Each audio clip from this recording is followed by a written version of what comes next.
They were supposed to be brothers in arms, icons of hope, the two strongest beings on Earth. But what if I told you that behind every handshake, behind every mission they led together, there was a silent war burning between Superman and Martian Manhunter? A rivalry so dangerous, so deeply personal, that even Batman refused to intervene. Before we dive in, if you love uncovering the dark secrets of your favorite heroes, make sure to subscribe. Because trust me, this story, it's one DC never wanted you to truly see. It starts quietly. The League is still new. Superman, the shining face of Earth's mightiest protectors. Martian Manhunter, the quiet guardian in the shadows. While Superman saves cities in broad daylight, John Johns works behind the scenes, infiltrating minds, stopping wars before they start. To the world, Superman is the symbol. To the League, John is the strategist. Almost too deeply. He can feel it. Something inside John's powers unsettles him. Later, John confides in Wonder Woman. He says, "There's something about Clark's aura. It burns." And it's not just metaphorical. Superman's very presence, his Kryptonian energy, hurts John. The heat in his cells, the solar radiation that fuels him, it's poison to Martians. Every time they stand too close, John feels pain. But he hides it. Because Superman doesn't need to know. At first, it's just small disagreements. How to deal with alien threats. How much trust to put in humanity. Superman believes in transparency, in hope, in the human spirit. John, he's seen too much. He knows what people are capable of, their fear, their cruelty. One night, after a brutal mission in the Middle East, they argue. Superman says, "You can't just erase their memories, John." And John fires back. "You can't just smile your way through every war, Clark." That's the first spark. After that, every mission becomes a test of dominance. Who gets to make the call?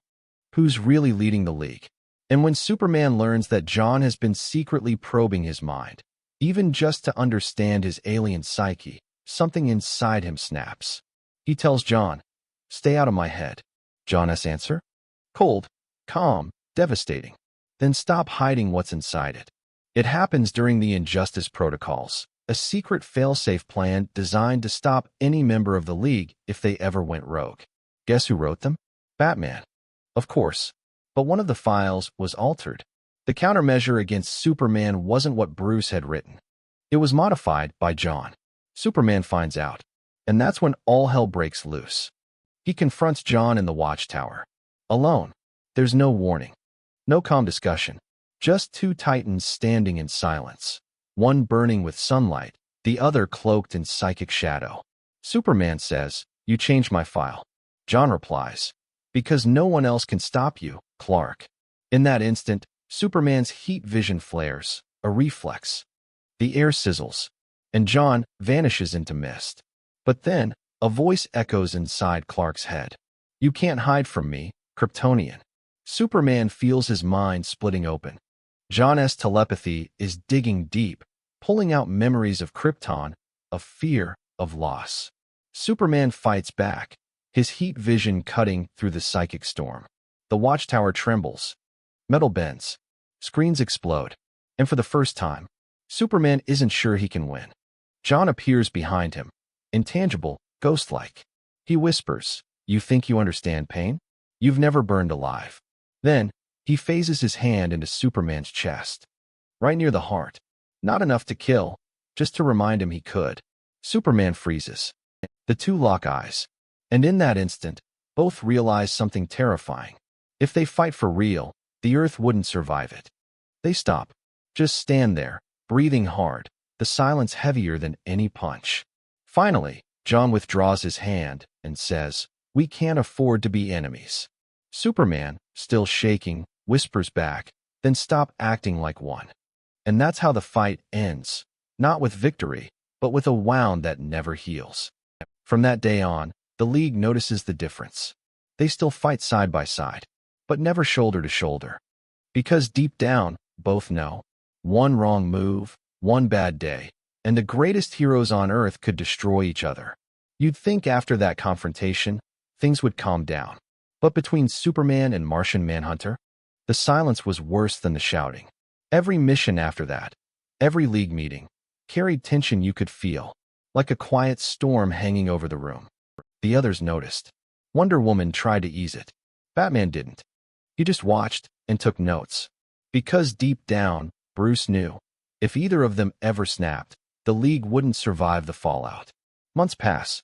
Superman focuses on rebuilding his trust with the world after a close-call incident in Metropolis. John disappears for long stretches, taking solo missions, working from the shadows. But the universe doesn't give heroes time to heal. When the White Martians attack again, Earth becomes their battleground. The League reunites, and old wounds rip open instantly. Superman leads the strike from orbit. John insists on psychic infiltration. They argue before every move, until the White Martians take control of several League members, using their minds like puppets. John warns them, they're inside your heads. But he's too late. Even Superman starts to feel it, whispers in his mind, urging him to strike. John reaches out telepathically, trying to shield him. Superman jerks back like he's been burned. Stay out of my mind, he shouts. And that's all the White Martians need. They twist his anger into fury. They make him see John as the enemy again. What happens next is pure chaos. Superman slams into John midair, the shockwave flattening buildings below. John phases through him, intangible, then solidifies behind and sends a psychic blast straight into his brain. The League screams through comms for them to stop. But they can't. They don't even hear them anymore. Inside Superman's mind, John sees flashes, Krypton's final moments, his parents, the blinding explosion that ended everything. He feels Superman's pain, his guilt, his fear of losing control, and for a split second, he understands him. But then the White Martian influence twists it again, showing John visions of Mars burning, of his family dying in the flames. He sees Superman as the cause, the sun god who burns everything he touches. He screams, a sound that shakes the air itself, and the psychic storm explodes outward. Suddenly, the entire League falls unconscious. Green Lanterns lose focus, Wonder Woman drops from the sky, Flash stumbles mid-run. And when it's over, only two figures remain standing.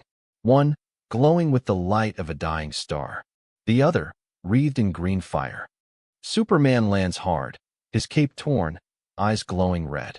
He looks at John and says, "This ends now." But John doesn't move. He just stares, then lowers his head. The fire fades. "They're gone," he says. "The White Martians are gone. I forced them out." Superman blinks. The rage evaporates. John looks exhausted, almost broken. And then the truth hits Clark like a meteor. John saved him. He dove into his mind, not to control him, but to free him. Superman's face softens. He steps closer. For the first time in years, he says quietly, "Thank you." But John just shakes his head. "Don't thank me. Thank your humanity. Because that's the secret, isn't it? For all his power, all his light, Superman is still more human than alien. And that's something John, the last of his kind, will never truly have again." He turns to leave, fading into the shadows. Superman watches him go. And for the first time, he doesn't stop him. In the days after, the League recovers. But things are different. Superman and John no longer stand side by side. Yet when a crisis arises, they still show up. Always. And every time they lock eyes across a battlefield, there's no anger anymore. Just respect. And maybe regret. Because they both know what could have been, if not for fear. Wonder Woman later calls it the rivalry that saved the League. Because through their conflict, the team learned something vital. Even gods can be broken. Even legends can doubt each other. And still, they rise. But somewhere, deep in the Watchtower, hidden behind encrypted systems even Batman can't trace, one file remains open. It's labeled Contingency, John Johns. And it's been modified by Superman. You'd think that after everything, the fights, the psychic storms, the burned trust, they'd finally find peace. But peace? That's never been the Justice League story. Because even gods cast long shadows. And sometimes, those shadows grow darker than anyone expects. Years after their last battle, both Superman and Martian Manhunter have changed. Clark's grown more cautious, more calculating. John, more withdrawn. He spends his time patrolling the stars, searching for lost fragments of Martian DNA, lost colonies, lost hope. But destiny has a cruel sense of timing. And it all comes crashing back when a new threat appears, Brainiac. Brainiac's ships descend without warning. Cities vanish. Whole populations disappear into bottled prisons. The League scrambles to respond, but they're outmatched. Superman takes the front line, leading the charge into orbit. But Brainiac isn't after Earth this time. He's after John. Turns out, hidden deep in Martian telepathy is a code, an ancient signal from the earliest civilizations in the galaxy. Brainiac believes it's the key to perfecting his collection. So he sets a trap. He floods the planet's atmosphere with psychic noise, enough to cripple John's powers and cut him off from the League. Superman realizes too late. John's already been captured. And here's where everything unravels. Inside Brainiac's ship, John isn't restrained by metal or chains. He's restrained by thoughts. Brainiac builds him a prison made from his own memories. Mars, burning. His wife, Myriah. His daughter, KHYM. Over and over, he watches them die. But he's not alone. Brainiac manifests a shadow, a perfect psychic copy of Superman, and sends it into John's mind. This version of Clark is cold, empty, merciless. It tells John, you can't save anyone. Not Mars. Not Earth. Not yourself. And in that moment, something in John begins to break. Back on Earth, the real Superman feels it, that faint psychic connection between them flaring with pain. He can sense John's fear, his hopelessness. And for the first time since their rivalry began, Superman doesn't see an opponent. He sees a friend. Someone he can't afford to lose. Superman flies into orbit, faster than light, faster than thought, straight into Brainiac's warship. Alarms blare. Energy beams slice through the void. He doesn't stop. When he finally breaches the inner core, he sees it. John, trapped in a sphere of green fire, his mind collapsing. Superman punches through and instantly gets pulled into the psychic storm with him. Suddenly, he's not in space anymore. He's standing on Mars. The sky is red. The ground burns beneath his feet. And in front of him stands John, or rather, the broken version Brainiac created. You shouldn't have come, John says, voice trembling. It's not real, Superman replies. Then why does it hurt? That's when Brainiac's voice booms across the landscape. You two were always connected. Fear, fire, sunlight, shadows. Let's see which survives. The psychic copy of Superman reappears, attacking the real one, while John struggles to distinguish between illusion and truth. It's chaos. Every punch they throw shakes the ground, splintering the illusion into shards of memory. Superman's heat vision burns through the false sky. John's telepathy floods the air like thunder. And at the center of it all, the real Superman reaches out and says, John, you are not your pain. For a moment, it looks hopeless. Then John sees it, a faint flicker of light behind Superman's words. The truth. He focuses, merges his psychic energy with Clark's solar aura, and the illusion shatters. Brainiac screams as his mental network overloads. The ship collapses, and together, they fly out, back into the stars, alive. When they return to Earth, everything's quiet.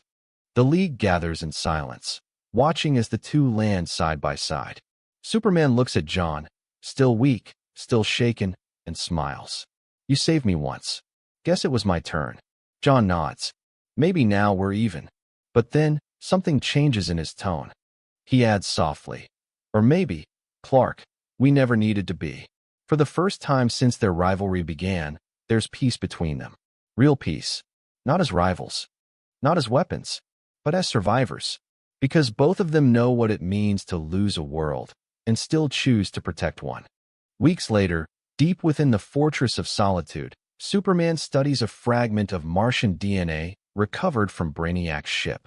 He places it inside a containment field and whispers, for John. But as he turns to leave, the fragment glows. Green fire flickers across the chamber. A voice echoes faintly, not John's, not Brainiac's, something else. We are not gone. Superman freezes. He knows that voice. It's Molly for AK, John's evil brother. And just like that, the universe shifts again. Because if Molly for AK returns, the peace between Superman and John may be the first casualty. In the end, their story isn't about rivalry. It's about reflection. Superman, the man of light. John, the man of shadow. Two survivors of dead worlds, each terrified of becoming the monster the other sees. Their battle wasn't for power. It was for understanding. And maybe redemption. Because even gods, for all their strength, are still haunted by fire. If you love this deep dive into the hidden tension between Superman and Martian Manhunter, hit that subscribe button now. More untold rivalries, secret origins, and forgotten battles are waiting. And trust me, you don't want to miss what's coming next. If you love this deep dive into the hidden tension between Superman and Martian Manhunter, hit that subscribe button now. More untold rivalries, secret origins, and forgotten battles are waiting. And trust me, you don't want to miss what's coming next.